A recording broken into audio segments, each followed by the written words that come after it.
let's have a conversation.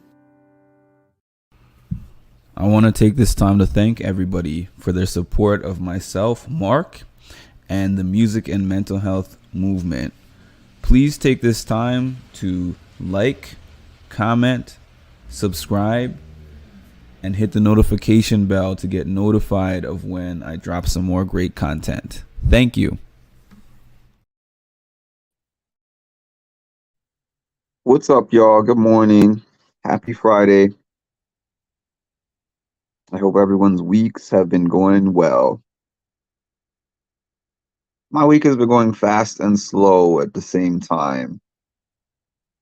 Happy Friday, Lisa. Yes, my week has been going fast and slow at the same time.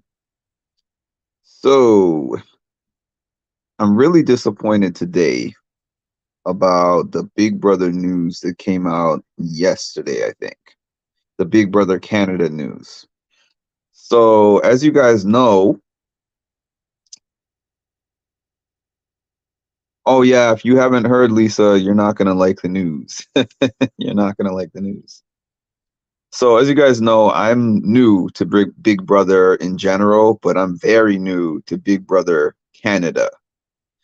And the thing is, before I watched season 23 of BBUSA, I watched 2 or 3 seasons. I think I watched season 16, season 10, and I believe season 18, I think, were the first 3 seasons of Big Brother that I watched. And those were all after the fact, after those seasons had already aired and everything.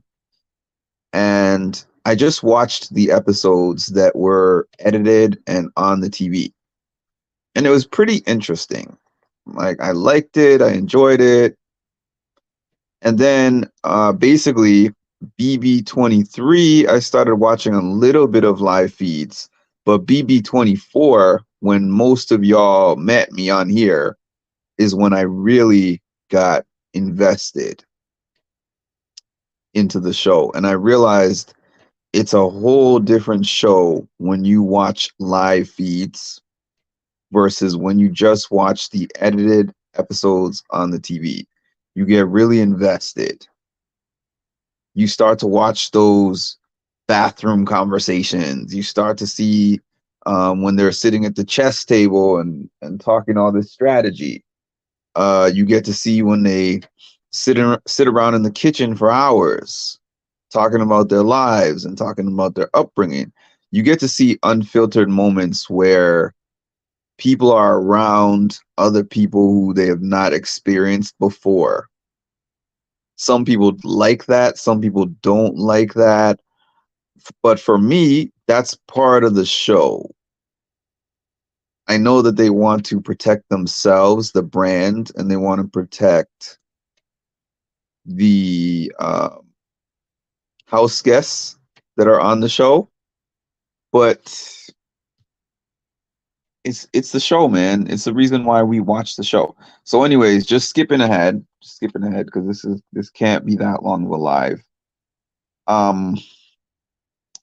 Big Brother Canada made the announcement that they are now going to be doing digital dailies instead of live feeds.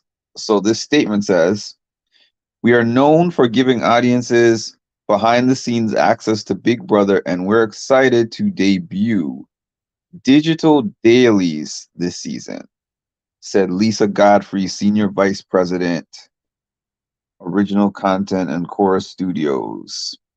This new content offering came together after thoughtful consideration, with us taking a new approach to the BB Can live feeds by offering an exclusive peek inside the house and moving away from the 24/7 live feeds. Whew, okay. We are constantly looking for new ways to evolve the show to ensure that we operate with the utmost duty of care and prioritize the mental health and well-being of the house guests and their family members, as well as our own production team who works closely on the series. We're happy to continue delivering exclusive content we know audiences love in a way that works best for our BB Can family. Woo! That was a lot. So I've seen a lot of different reaction videos. I've seen people say it's money reasons, like BB Can not having enough money. I've seen people say it's for reasons of censorship. I think that it possibly could be some of both, but the internet is in an uproar about this. Someone like BBUK, they had an episode every day, basically a collection of live feeds from the day before. Yeah, and it's just tough. It's tough to do something like that. Now, granted, let's say myself as a blogger and a recapper, there's people who don't watch the live feeds. There's people who said to me during the BBUS season last year, I don't watch the live feeds, but I come to your channel to see the updates of the live feeds. And I can see something like that. But even though you were seeing it secondhand, I was seeing it firsthand.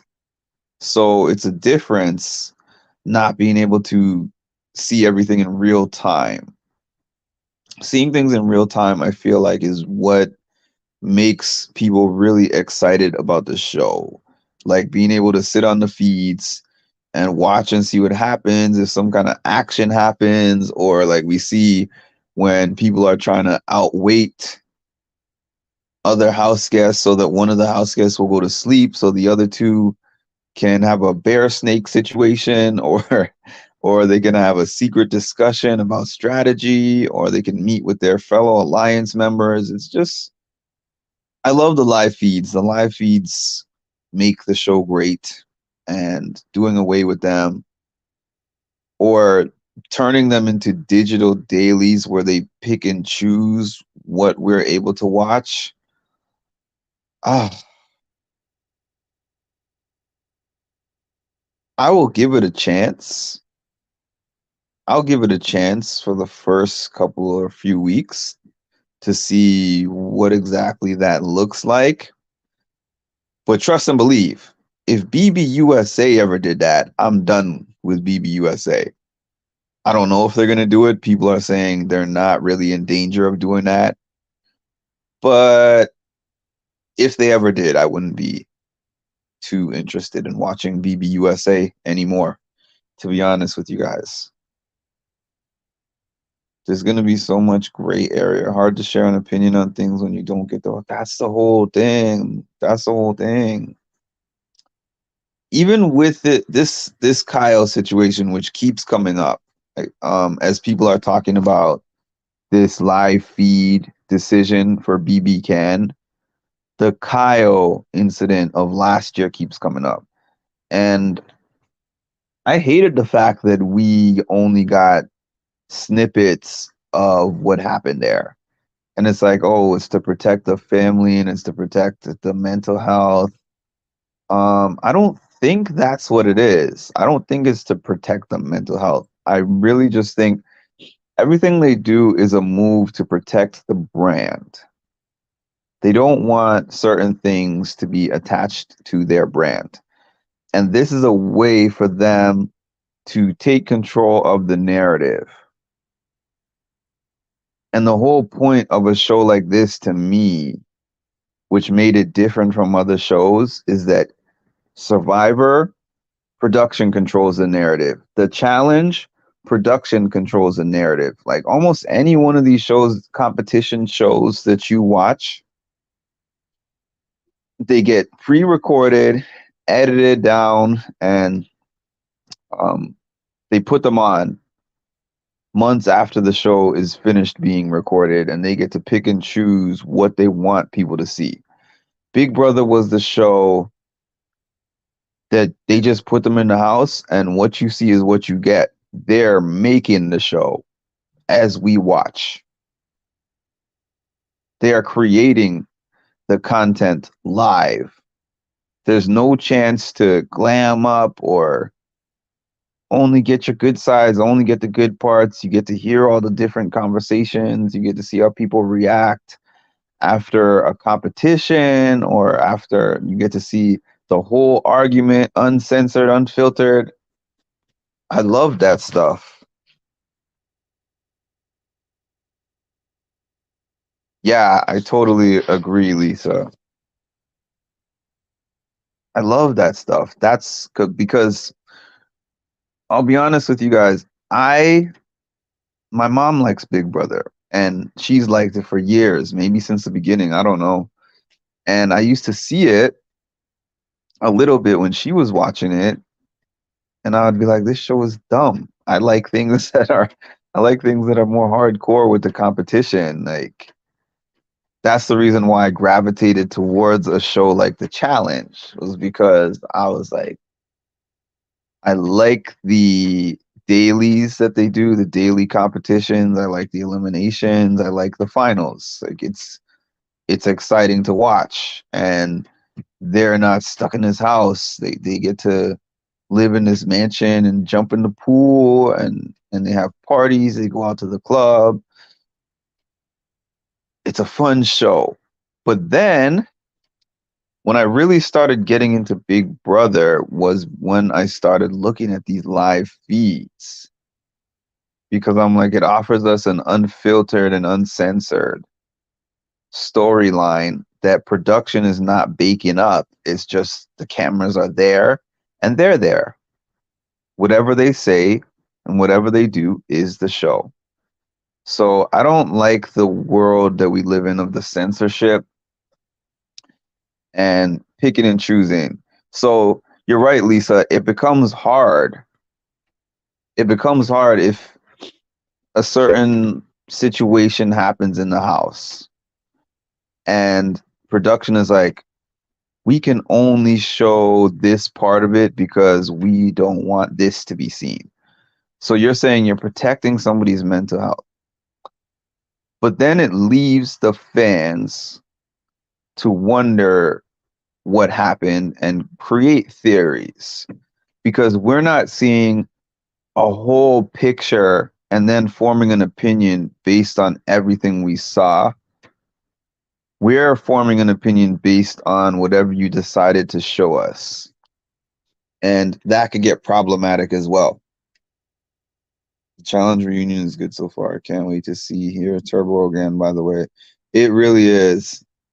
The challenge reunion is like, I was saying, it's old school reunion vibes, because these couple of challenge reunions during the pandemic have not been the same.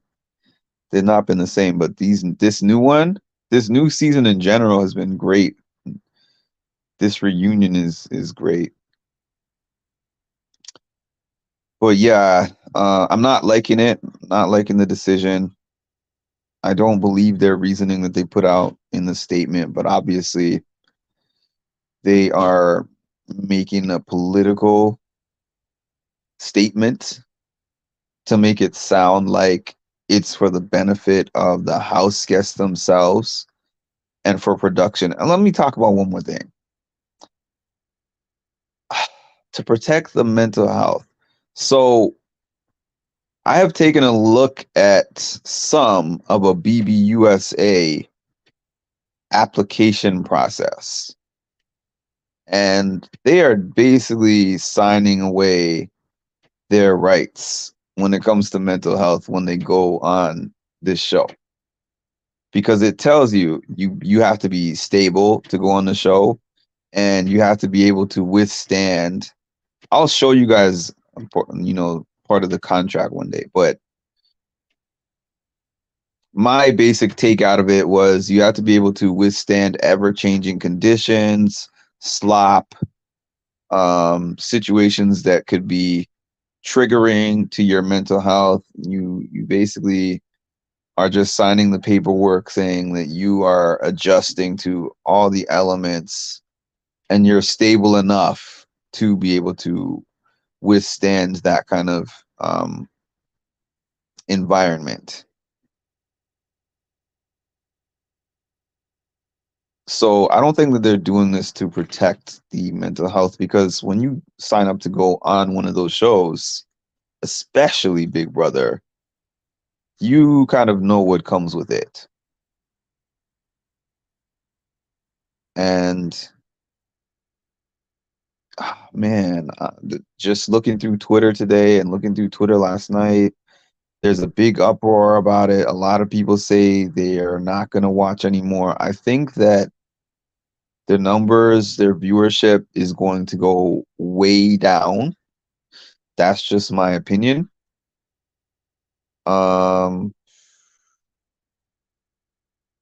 Even if I cover it, even if I end up covering it the whole season, I'm going to be much less invested than I would have been with live feeds. That's for sure.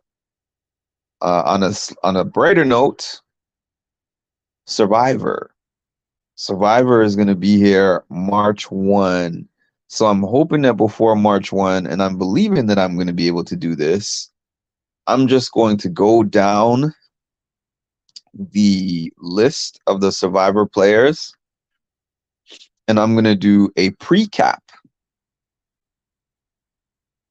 And what a pre-cap is for me is that I'm going to just speak about all of the profiles for these new Survivor players that they put online. And I'm going to just give a fun prediction, like a pre-prediction breakdown of those players. And I'm going to pick a tribunal. So I'm going to pick a tribunal before, like just based on the profiles. And then after that, when the show actually starts and airs, episode 1, I'm going to, once I hear them speak, I'm going to pick another set of 3.